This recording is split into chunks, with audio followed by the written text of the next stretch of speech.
बताया था कि माल न्यूट्रिशन की कैटेगरी में अगर अपन को रखना होता है बच्चे को तो किससे कितना होता है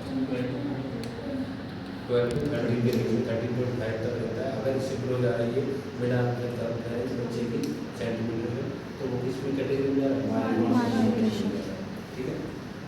ये क्या होती है साकिर पे, ये भी क्या काम करती है मेजरिंग। Mid arm circumference. अब इसको देखो दे रखा है 3 जोन बने होते हैं इसमें, ग्रीन येलो रेड। ग्रीन का मतलब क्या है बच्चा हेल्दी है। अगर किसी की mid arm circumference yellow zone में आ रहा है, इसे कैसे चेक करते हैं, तो इस तरह से लेना होता है सेंटीमीटर में से इसकी लेंथ तुम ये मान के चलो ये होता है, इसमें बिल्कुल मिड से देखना होता है, ठीक है। अब ये तो जैसे एडल्ट के अकॉर्डिंग देख काफ़ी आएगा, ये जो अगर यहाँ पर ग्रीन दिखाई दे तो क्या रहेगा हेल्दी। अगर रेड पे आएगा और येलो पे आएगा अनहेल्दी। मॉडरेट कंडीशन, और ये red unhealthy.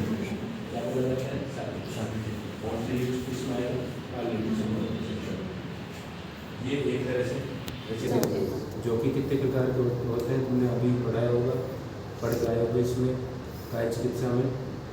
Auscultatory lung sound कितने होते हैं 2 नहीं सर, लंग साउंड तो ज़्यादा होता है, हेड साउंड फाइन क्रिप्टेशंस, ये सारे बताए नहीं, bronchi, wheezing sound. Wheezing sound किसमें सुनाई देता है, तो फाइनल ईयर में आया करो, इतना तो पता होना चाहिए। नॉर्मल इतनी चीज़ें भी नहीं आती हैं। वीजिंग साउंड किसमें आता है ब्रोंकियल साउंड। वीजिंग साउंड का मतलब एक तरह से सीटी की तरह सुनाई देना, एक प्रॉपर वो म्यूजिक साउंड बोला जाता है उसे, ठीक है। जब भी वो सांस लेता है तो एक तरह से सीटी की तरह प्रॉपर एक फिनोमिना में उसकी साउंड आती है। आप लंग से सुनोगे और बिना इसके स्टेज पे भी आपको देखा होगा किसी भी अस्थमेटिक पेशेंट को या COPD के पेशेंट को उसमें देखने को मिलता है।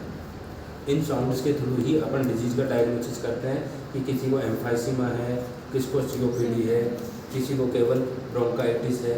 तो ये सारे लंग साउंड अपन देखने को मिलते हैं, सीखते हैं।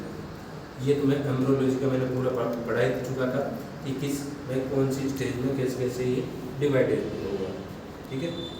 नेक्स्ट ये क्या होता है नी हैमर। इसके थ्रू क्या चेक करते हैं बस रिफ्लेक्सेस। रिफ्लेक्सेस का मतलब क्या होता है, रिफ्लेक्सेस आते कहाँ से, कौन उसके लिए जिम्मेदार होता है रिफ्लेक्सेस के, नर्वस सिस्टम। अब तुम आगे पीछे चल रहे हो तो कौन चला रहा है, मोटर नर्व्स। लोकोमोशन करवा रहा है तो कौन करवा रहा मोटर है, नर्व्स। उसके अलावा भी कोई होता है बॉडी में, पहले तो कुछ काम करेगा मसल्स, जिसे बोला जाता है मसल टोन, जो मैंने बताया था अबगार स्कोर। अबगार स्कोर में क्या करते हैं अपन रिफ्लेक्सेस ही चेक करते हैं।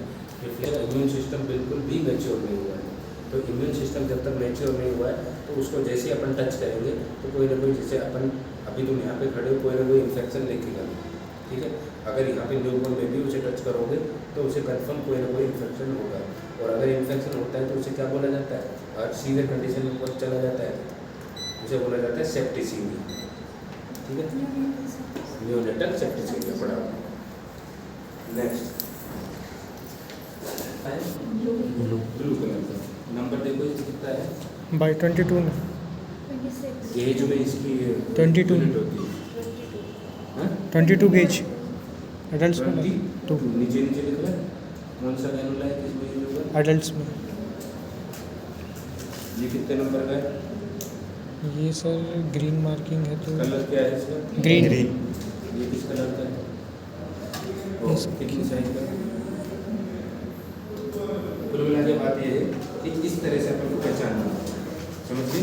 Yes. हर किसी का अलग कलर होगा, अलग स्पेसिफिक नंबर होगा, ठीक है। और उसका पता होता है कि अपन को किस में कौन सा यूज लेना होता है।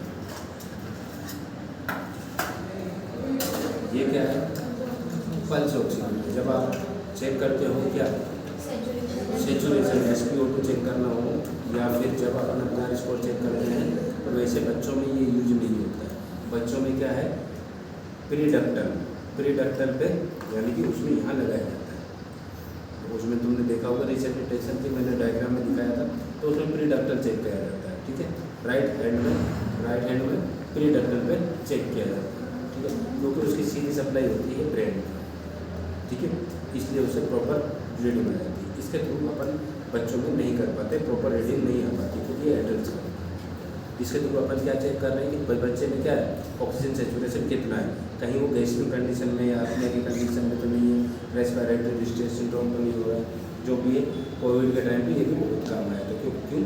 क्योंकि उनको पेशेंट्स को क्या ऑक्सीजन लेवल कम होती है, उनको गैस्ट्रिक कंडीशन होती है। सिस्टोलिक हार्ट क्या काम कर रहा है? पंपिंग।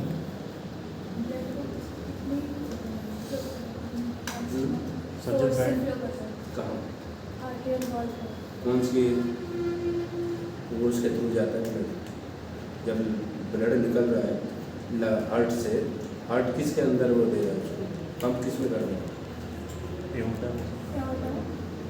ठीक है, और जब उसे इंसर्ट करना है तब कहाँ से आएगा, किसके थ्रू आएगा? वेन से बना कर इंफीरियर होने के बाद सुपीरियर वेन तो डायस्टोलिक का मतलब ऊपर। हार्ट में वो ब्लड इंसर्ट हो रहा है या फिर बाहर निकाल रहा है, ठीक है। ये क्या होती है?